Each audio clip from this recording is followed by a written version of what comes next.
یہ ایک ایسے درویش کا قصہ ہے، ایک بہت پرہیزگار اور نیک انسان کا، جنہوں نے خود کو ایک آزمائش میں ڈال لیا تھا، مگر جلد ہی ان پر اپنے کیے کی حقیقت کھل گئی اور انہوں نے خدا کے کاموں میں مصلحت کو سمجھا اور اپنی دنیا میں آنے کا مقصد جان لیا۔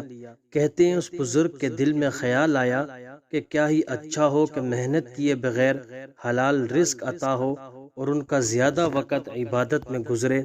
بزرگ نے اللہ سے دعا کی کہ مجھے روز کی مشقت سے بچا اور حلال رزق عطا فرما۔ میں زیادہ عبادت نہیں کر پاتا کیونکہ دن کا خاصا وقت معاش کی بھاگ دوڑ میں گزر جاتا ہے۔ اس رات جب بزرگ سوئے تو خواب میں کسی پہاڑ کے نزدیک جنگل دیکھا جس میں ایک جگہ بہت سے پھلدار درخت تھے۔ ان کی دعا قبول ہو گئی تھی اور یہ خواب ایک اشارہ تھا۔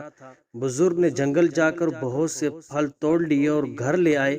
وہ نہایت میٹھے اور لذیذ تھے اور ان کا پیٹ بھرنے کے لیے کافی تھے۔ درویش نے محسوس کیا کہ ان پھلوں کو کھانے سے ان کی گفتگو اور لب و لہجے میں بڑی تاثیر اور شیرینی پیدا ہو گئی ہے اور ان کا کلام سن کر لوگ بہت زیادہ متاثر ہوتے ہیں اور ان سے بڑی محبت کرنے لگے ہیں۔ اب انہیں چاہنے والے ہر وقت گھیرے رہتے اور یوں ان کو عبادت کا وقت نہ ملتا۔ بزرگ کے دل میں ایک اور خیال آیا اور انہوں نے دعا کی کہ اے پروردگار، مجھے وہ انعام عطا فرما جو سب سے پوشیدہ ہو۔ اس دعا کے بعد ان کی قوت گویائی جاتی رہی۔ بزرگ کے دل کو اطمینان ہوا کیونکہ پہلے ان کی گفتگو سننے کے لیے ہر وقت لوگ ان کے پاس حاضر رہتے، لیکن اس طرح رفتہ رفتہ سب دور ہو گئے اور یوں ان کو عبادت کا زیادہ سے زیادہ موقع ملنے لگا اور قرب خداوندی میں لطف آنے لگا۔ اب بزرگ روزی کمانے اور محنت اور مشقت کی فکر سے آزاد تھے اور لوگوں سے بھی چھٹکارا مل گیا تھا۔ بزرگ کے پاس کمائی کے دنوں کا ایک درہم بچا ہوا تھا جنہیں انہوں نے اپنی آستین میں سی رکھا تھا۔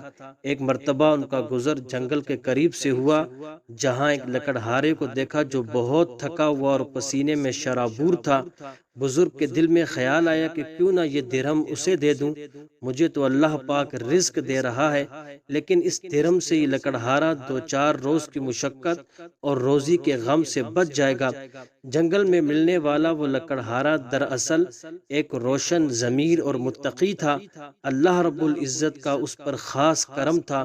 بزرگ نے خود یہ واقعہ بتایا کہ اس نے کشف سے میرے دل کی ہر بات جان لی اور غصے سے بھر گیا۔ اس نے اپنی لکڑیوں کا گٹھا زمین پر رکھا اور دعا کی کہ یہ سب سونے کے بن جائیں، اور ایسا ہی ہوا۔ یہ دیکھ کر مجھے ہوش نہ رہا۔ جب حواس بحال ہوئے تو وہ اللہ کا ولی دعا مانگ رہا تھا کہ میں ڈرتا ہوں کہ کہیں میری کرامت میری شہرت کا باعث نہ بن جائے، اس لیے ان لکڑیوں کو اپنی اصلی حالت پر کر دے۔ اور اس بار بھی اس کی دعا قبول ہوئی۔ اس مرد نے مجھے دیکھا اور لکڑیاں لاد کر اپنی راہ پر چل دیا۔ بزرگ نے کہا کہ میں نے اس واقعہ کا بھید پا لیا۔ قدرت نے مجھے سمجھایا تھا کہ اس کا ایک باقاعدہ نظام ہے جس سے ہٹنا مسائل پیدا کرتا ہے۔ تب سے میرے دوبارہ محنت کے ساتھ حلال روزی کی جستجو کرنے لگا اور جو وقت ملتا اس میں خوشی اور خضوع سے عبادت کرتا۔ اس حکایت کو حضرت مولانا جلال الدین رومی سے منسوب کیا جاتا ہے جو ہمیں یہ سمجھاتی ہے کہ عبادات اور دنیاوی زندگی دونوں میں توازن پیدا کرنا چاہیے اور دین میں فکر معاش اور حلال روزی کی کوشش ترک کرنے کو پسند نہیں کیا گیا۔